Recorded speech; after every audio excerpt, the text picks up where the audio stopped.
Today, we are going to talk about Auril's tests in Grimskalle and what you can do to make them better for your party and a bit more flexible just in case you've never introduced your party to the Reghed Nomads.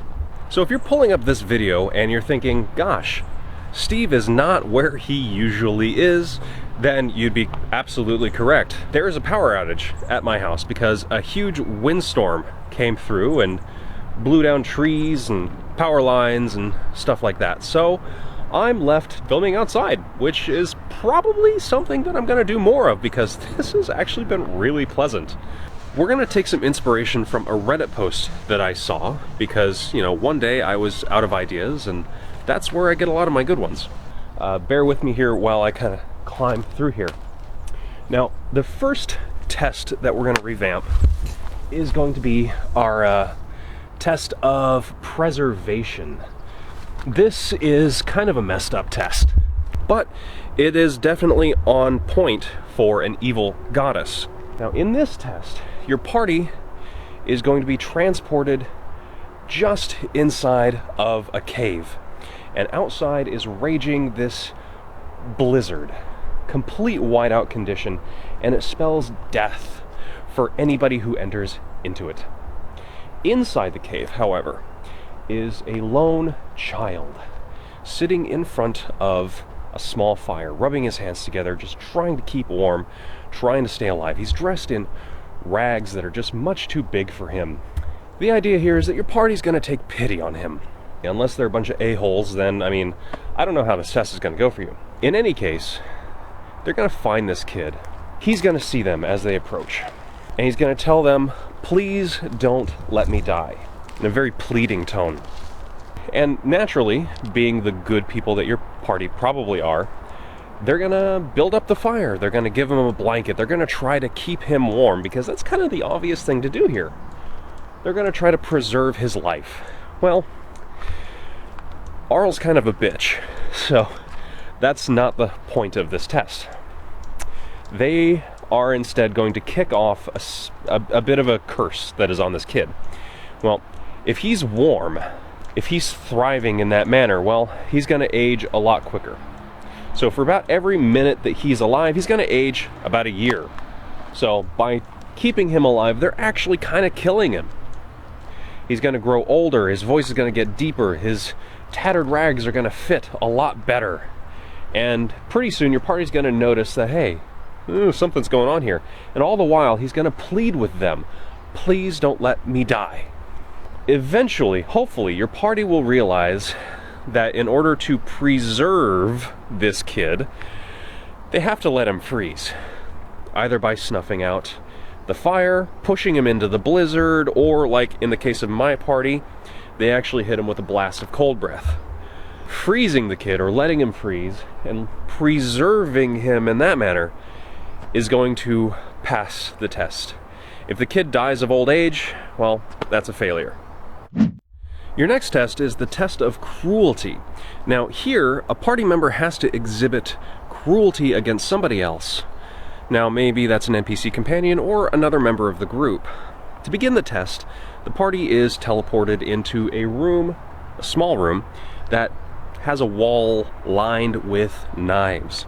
And at one end of the room is a sealed doorway that won't open by any means, any measure whatsoever. On the doorway is a carved face that is very conspicuously missing an eyeball. The goal here is for the party, or somebody in the party, to take somebody's eye and put it in that carving.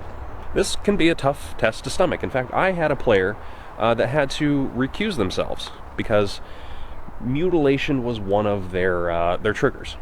So be aware and read the room when you're running this particular test. Now, before I get on to that next test, I want to let you know you can get this and all of our other guides for Curse of Strahd and Rime of the Frostmaiden over on Patreon for just as little as $1. You can download these beautifully typeset PDFs and keep them forever. In addition, we're releasing one adventure basically every single month that you can get, again, for just as little as $1. So it's the steal of the century. Go ahead and check it out down in the comments below. Now, that being said, let's get on with that next test. Next, you've got your test of isolation. This is a fairly easy one. All the party are transported into a campsite. Friendly looking campsite, nice roaring fire, everybody's got chairs, their cups are filled with a nice warm drink. It's a very pleasing atmosphere, probably not one that they're going to want to leave. They're in the middle of a forest clearing, and all around is this dark forest covered in snow. But they're in this little bubble of safety. They might be enjoying themselves for a while, but the goal of the test is for them to go off on their own into the dark forest. Anybody that stays behind for about an hour is going to fail this test. Everybody else that enters into the dark forest on their own, well, they're going to pass. But they're going to have to make a wisdom saving throw. And if they fail, they roll on the indefinite madness table. If they pass, well, they're okay. That is the changed test of isolation here. Like I said, it's a fairly easy one, but it doesn't hinge on the Reghed Nomads at all. Next, we have our test of endurance. The test that's in the module is actually pretty good. It's very on brand for Auril, but if you really want to get custom with it, you can plop the party on top of a frozen lake and have them swim down to this glowing snowflake sigil at the bottom. Now, I don't know about you, but I've never hopped into a lake of freezing water. I doubt it's very pleasant. So not only does the party have to deal with holding their breath and swimming down to the bottom of the lake, but they have to deal with the freezing cold water. And in this, they make their constitution checks just like before, but on a failed check, they take 3d6 cold damage, which is, that's a pretty decent chunk of damage at level 7, which I think is where your party is at when they enter Grimskalle. Anybody who dies during this test isn't actually killed, they just get transported back to Grimskalle safe and sound, and they fail the test. Anybody who actually makes it to the sigil, of course, they get transported to Grimskalle, and they pass. What a wonderful sound that is. Ugh, imagine your car sounding like that. Ugh.